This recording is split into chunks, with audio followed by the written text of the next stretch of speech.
Alright, so this is something we started last year. So it's a partnership between FarmLink and Clean Green Ag, and we've got Murray Norman here today for Clean Green Ag. So basically what we're trying to do is, like what Warwick was talking about before, look at new options to reduce emissions, but also agronomic reasons to do these things as well. Green ammonia is some of that new technology that's coming out in the cropping space. So last year was the first year we trialled out on this farm at a commercial scale. So what is green ammonia? Basically, we all seen the big air tanks from 10, 20 years ago. They're still, they weren't somewhere until recently, but they can supply. So those big air tanks is just ammonia. Green ammonia is just, it's produced in with renewable energy sources back at the plant. So it's exactly the same product chemistry, it's the same agronomy. So basically it's produced out of air, hydrogen, nitrogen and renewable energy, and you end up with green ammonia. So what are we doing here at FarmLink? We've got a 3-year project. It's across the whole farm, so this is a 600 hectare research farm, so it's reasonable scale. And yeah, we're going to demonstrate our move away from normal nitrogen fertiliser, so urea, into leaning more into green ammonia wherever we can to try and reduce, because like Warwick said, a lot of our emissions on farms come through the nitrogen pathway, so we're trying to cut that back. Adopt the high rates of green ammonia. We're going to reduce our reliance on urea because it's not green, so that causes a lot of emissions. And then we're going to collect all that greenhouse gas data, the agronomic data, because we're not just fully focused on the carbon story, it's all about we want to produce grain at the end of the day, we want the production to be high, so that's going to tick that box. We're doing some paddock scale trials. So we've had 1 year, last year, first year, whole farm, green ammonia. We did some pretty high rates in 2 of the paddocks. We had a wheat paddock and a canola paddock. We did strip trials, so 4 lengths of paddock with a 15 metre wide cedar. So this is not a small trial here, this is commercial here. And this is the results after year 1 in our canola paddock. So basically what we did was, we increased the rates. We'll look for a rate response as we go up, to try and answer some of those agronomic questions around if you go really high, are you going to kill the crop, are you going to have seed burn?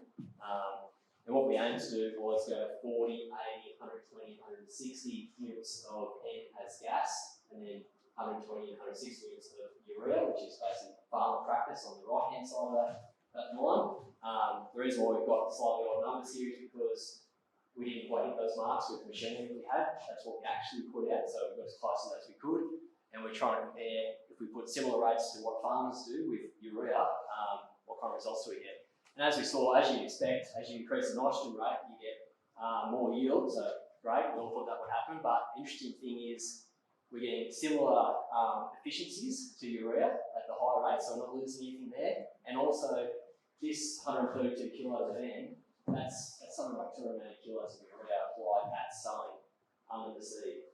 So you just high rates, really high rates, and if you've got recommended to do that by your consultant, you'll be thinking, what are you doing? This could kill it. But when you've got the time set up right, it's amazing what you can do. So really pumping that early and up, and that also has benefits for in things like canola that don't pay off as much. Agronomists and consultants are increasingly more likely to recommend high rates early anyway. So that's what we saw in year 1. And wheat varieties, we didn't see much of a trend. We had a little bit of Rhizoctonia and the dry finish of the wheat trial. But again, we didn't see any negatives, which is basically what we're trying to flag. We're trying to flag crop damage. Why we've really taken a glass half empty approach in year 1, why we shouldn't do it, and we're not finding any reasons, and we're able to put high rates up early, which is really important. The efficiencies, so how many kilos of grain do we produce per kilo of nitrogen that we put on, were very comparable between ammonia and urea. And they came out really close to this 80 units of nitrogen per tonne of canola, which is sort of a figure that we all sort of hear, like a rule of thumb. They really hit that mark. So basically, yeah, efficiency is pretty similar, just slightly better in the early applied ammonia compared to top dress urea mid-season. So again, we're seeing another tick, we're getting really good yield potentials, we're getting good efficiencies, and we're not seeing any crop damage by using really high rates up front. Yields are comparable.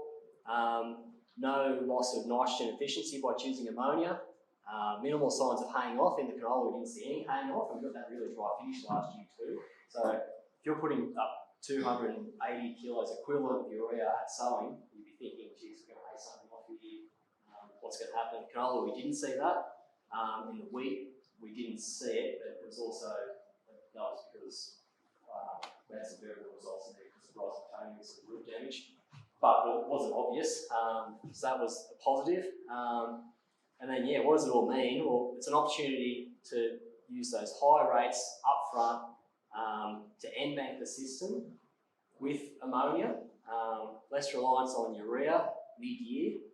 So applying urea mid-season, as we all know, is not always that easy. There's supply bottlenecks. We have boats that don't turn up on time. We have trucks that don't turn up.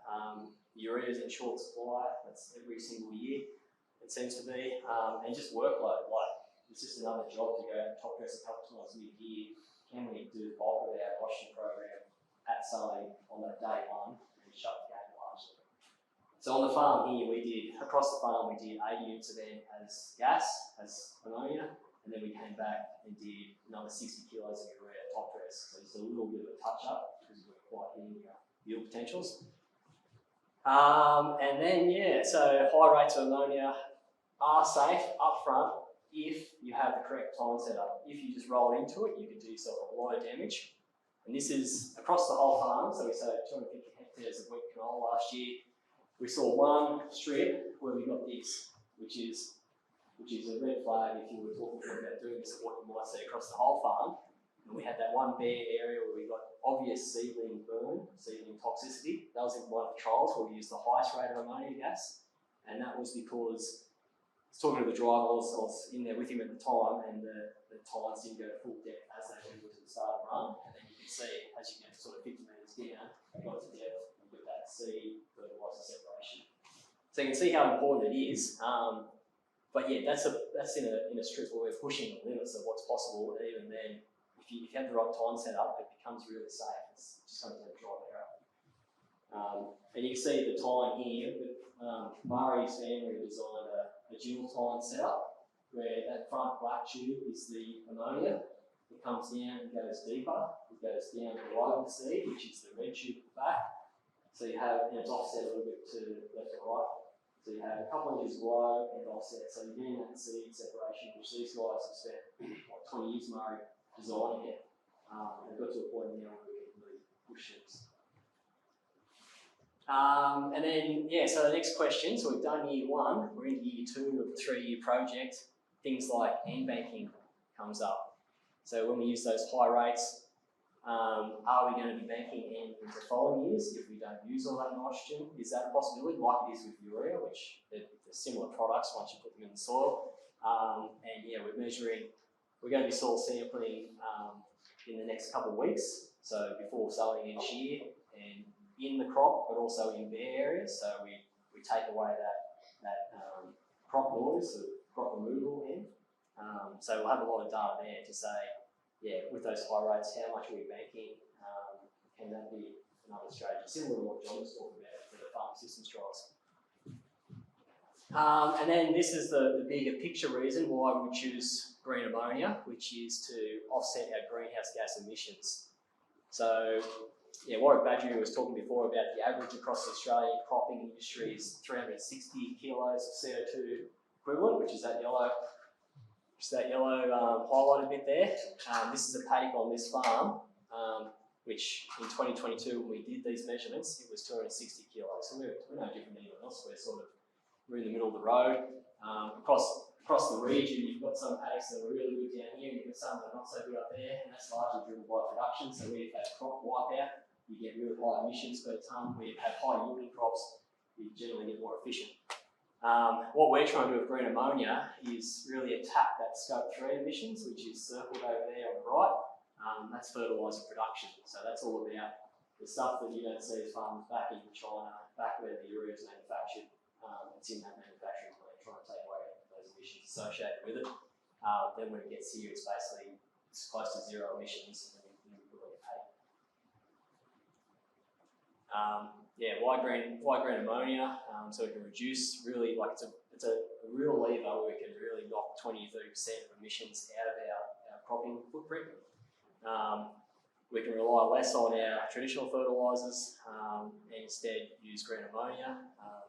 Agronomic reasons, upfront nitrogen banking might be a legitimate reason by itself, and less reliance on hard to get urea. So logistical issues becomes a big factor, which Murray can probably speak more to. There's plans to set up a localised green ammonia plant, which would be might be the Riverina. So instead of getting urea from China, we're getting nitrogen from Wagga, and it might be delivered throughout the year to on-farm storage tanks.